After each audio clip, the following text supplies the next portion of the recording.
Perkenalkan, kami dari kelompok 4 akan mempresentasikan infografis analisis kebijakan fiskal negara Turki periode 2013 sampai 2017 dalam konteks SDGs. Pada periode ini, Turki berada dalam fase di mana pemerintahnya berupaya menjaga pertumbuhan ekonomi agar tetap tinggi.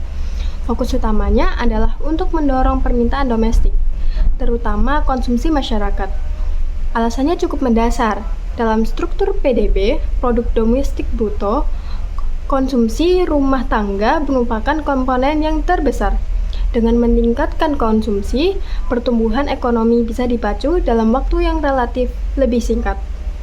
Nah, untuk mencapai tujuan tersebut, pemerintah Turki menerapkan kebijakan fiskal yang bersifat ekspansif melalui beberapa instrumen utama. Yang pertama, dengan adanya stimulus fiskal melalui kredit garansi fund. Kredit ini bukan sekedar pinjaman biasa, melainkan di mana pemerintah memberikan jaminan kredit kepada perusahaan sehingga bank lebih berani menyalurkan dana dalam jumlah yang besar. Tujuannya untuk meningkatkan likuiditas secara cepat di pasar. Yang kedua, dengan belanja infrastruktur secara masif. Proyek pada tahun itu seperti Bandara Istanbul dan Jembatan Yavuz Sultan Selim yang tidak hanya ditunjukkan untuk fungsi mobilitas, tapi juga untuk menciptakan efek pengganda atau multiplier effect yang bisa langsung mendorong PDB. Lalu yang ketiga, dengan adanya insentif pajak atau special consumption tax, dilakukannya pemotongan pajak khususnya di sektor otomotif dan juga furnitur agar masyarakat terdorong untuk belanja. Jadi, secara tidak langsung pemerintah menggerakkan uang yang ada di masyarakat agar tidak hanya disimpan. Dengan adanya kebijakan fiskal tadi, maka akan mempengaruhi suku bunga, saving, dan juga investment. Dari sisi suku bunga, akan muncul tekanan politik agar suku bunga itu tetap rendah supaya kredit murah dan konsumsi tetap tinggi. Tapi di sisi lain juga dapat menimbulkan resiko karena suku bunga yang terlalu rendah juga bisa memicu ketidakseimbangan dalam perekonomian. Kemudian dari sisi saving, karena bunga tabungan rendah bahkan sering kalah oleh inflasi, masyarakat merasa menabung tidak terlalu menguntungkan. Akibatnya saving rate menjadi rendah dan masyarakat cenderung lebih memilih belanja dan cenderung enggan menabung. Lalu dari sisi investment, terjadi pergeseran pola investasi. Dikarenakan investor lokal cenderung masuk ke sektor properti yang dianggap lebih aman. Sementara investor asing atau FDI mulai ragu terhadap stabilitas jangka panjang yang dimiliki Turki. Secara data, kebijakan fiskal ekspansif di Turki memicu fluktuasi suku bunga real yang meningkatkan dari kisaran 3 hingga 5% menjadi sekitar 8 hingga 9% akibat tekanan inflasi. Di sisi lain, gross savings cenderung stagnan di kisaran 25 hingga 26% dari PDB yang menunjukkan tingginya konsumsi domestik tanpa diimbangi peningkatan tabungan.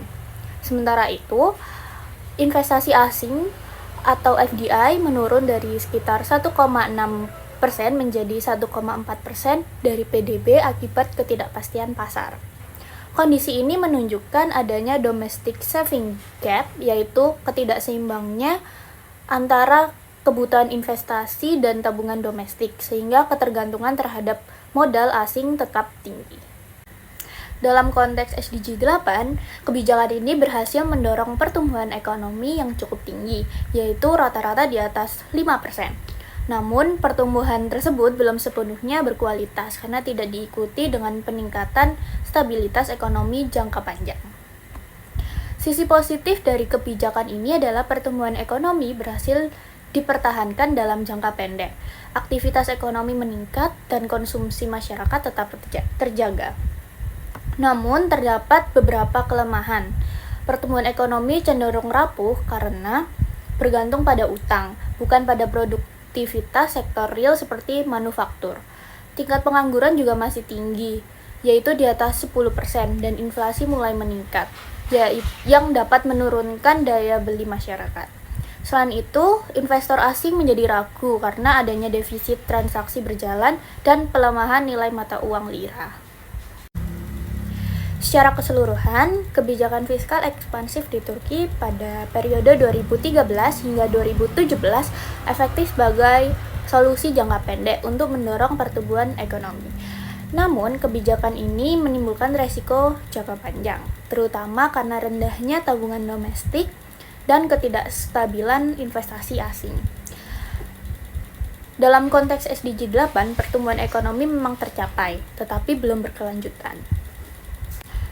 Untuk menciptakan pertumbuhan yang lebih berkelanjutan, pemerintah perlu yang pertama menyeimbangkan kebijakan suku bunga agar tetap mendorong investasi tanpa menekan tabungan. Yang kedua, meningkatkan produktivitas sektor real seperti manufaktur, bukan hanya properti.